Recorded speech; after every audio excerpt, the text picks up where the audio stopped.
This is an AI-generated cinematic reconstruction of the Johnstown Flood of 1889, created for educational purposes.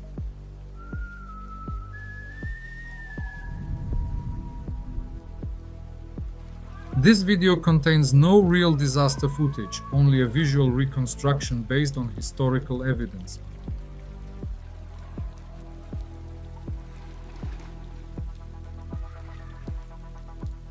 Before the failure, heavy rain had soaked the region for days. Once soil becomes saturated, it stops acting like a filter and begins shedding water downhill as unstable runoff.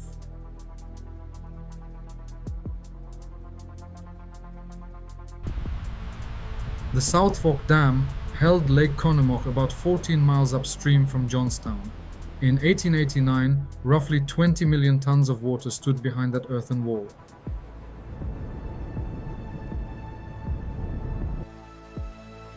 The dam crest was about 931 feet long, but for an earthen dam, size alone is not protection. Safe water release is just as critical.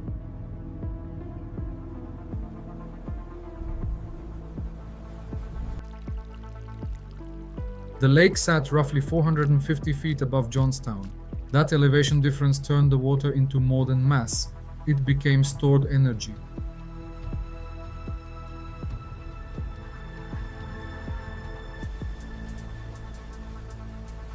An earthen dam is most vulnerable during overtopping.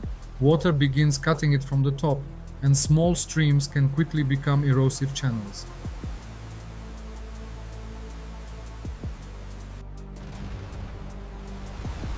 The dam had been altered and repaired in the 1870s, but some changes reduced its resilience. Once water crossed the crest, the structure could no longer release pressure safely.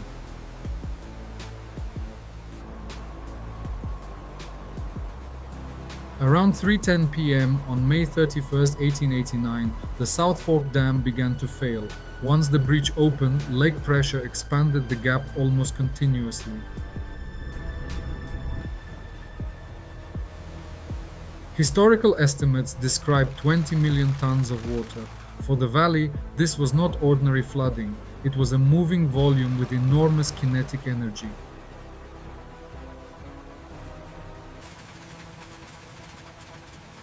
Inside the narrow gorge, the flow accelerated.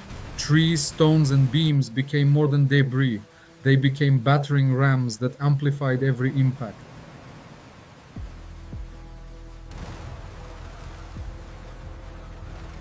Museum accounts place the flood wave at about 40 miles per hour, roughly 64 kilometers per hour. For the railroad, that meant seconds of reaction, not minutes.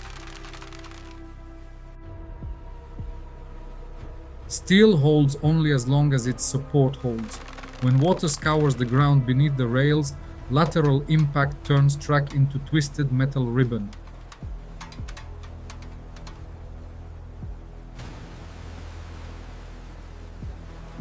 As it moved, the flood collected more material. Water mixed with mud, timber, and iron, becoming a moving industrial debris field.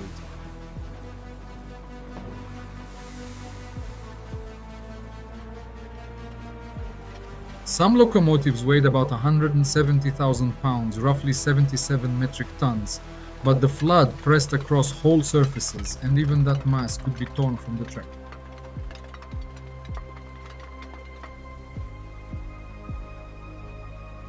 One element shifted first: a tie, an axle, a coupler, a car. Then the load transferred onward and the rail line failed as a chain reaction.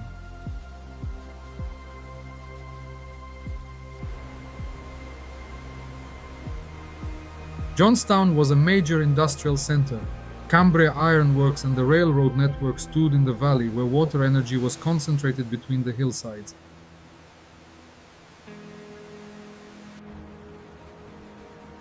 Inside an enclosed factory hall, the flood stopped looking like a river. It became pressure striking doors, walls, boilers, and machines at the same time.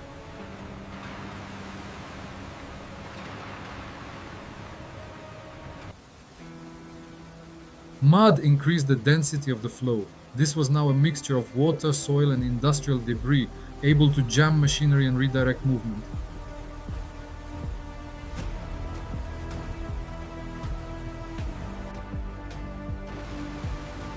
Steam boilers and brick foundations were built for operating loads, not debris-filled impact waves. The flood created changing forces every second.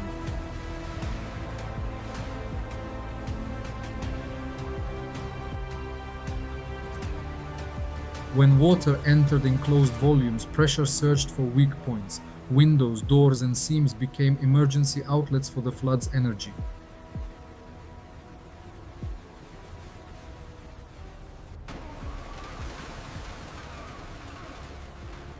The factory grounds became a debris accumulator.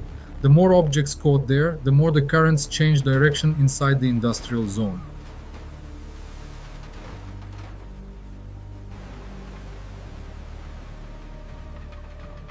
Bridges are designed mainly for vertical loads, but here the impact came from the side. That force acts like a lever, especially when the water carries heavy debris.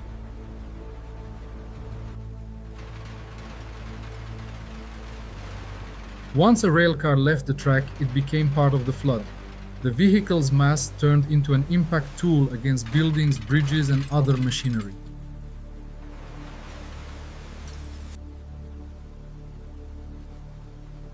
By this point, the flood was no longer water in the ordinary sense.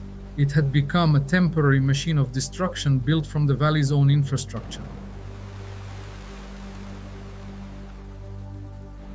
Ahead stood the stone bridge.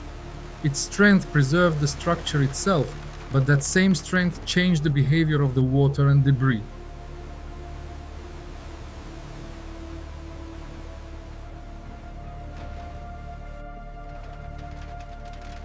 The arches allowed some water through, but trapped large objects.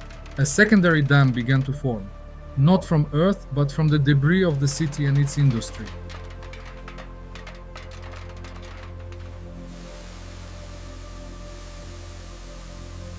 Historical accounts estimate that the bridge blocked about 100,000 tons of debris. The jam became a huge filter, trapping the solid part of the flood.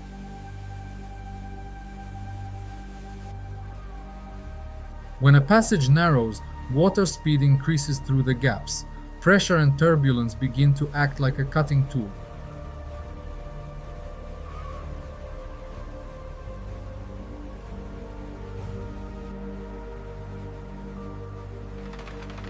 The bridge withstood the impact, but the debris jam became a barrier. Water began to back up, change direction, and return into industrial districts.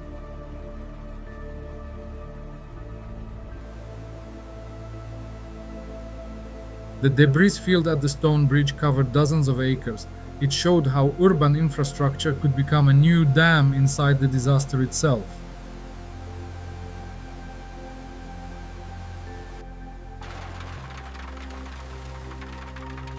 Under the bridge, energy concentrated in narrow openings. The smaller the passage, the higher the speed and the stronger the destructive action of the flow. One large beam could change the structure of the entire jam. It became a frame that trapped new trees, rails, and building fragments.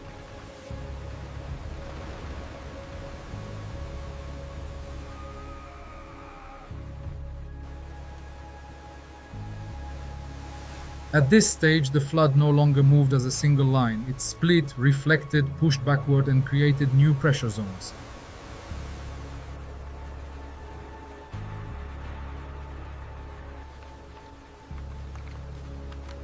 Stone survived what broke wood and steel, but a surviving structure does not always mean a safe result when it traps energy and mass.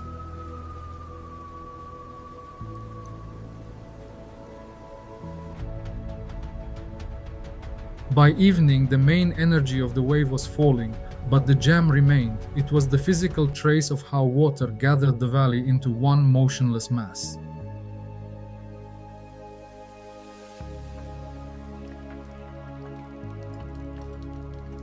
When the water receded, it left a map of its forces. Twisted rails and displaced beams showed the direction of flow more clearly than any diagram.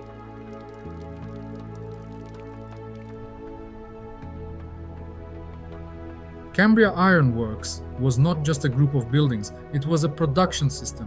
When water broke the links between tracks, shops, and machines, the factory's logic stopped. The wave at Johnstown was estimated at about 35 to 40 feet high, but its danger was not height alone, it was density, speed, and the solid debris inside the flow. The central engineering lesson began here at the breach. A dam is not simply an earthen wall, it is a system of water control, maintenance, and responsibility. The Johnstown Flood of 1889 became a lesson in mass, speed, terrain, and engineering failure. Nature supplied the rain, but the scale of the disaster was shaped by dam condition, valley vulnerability, and the infrastructure in the flood's path.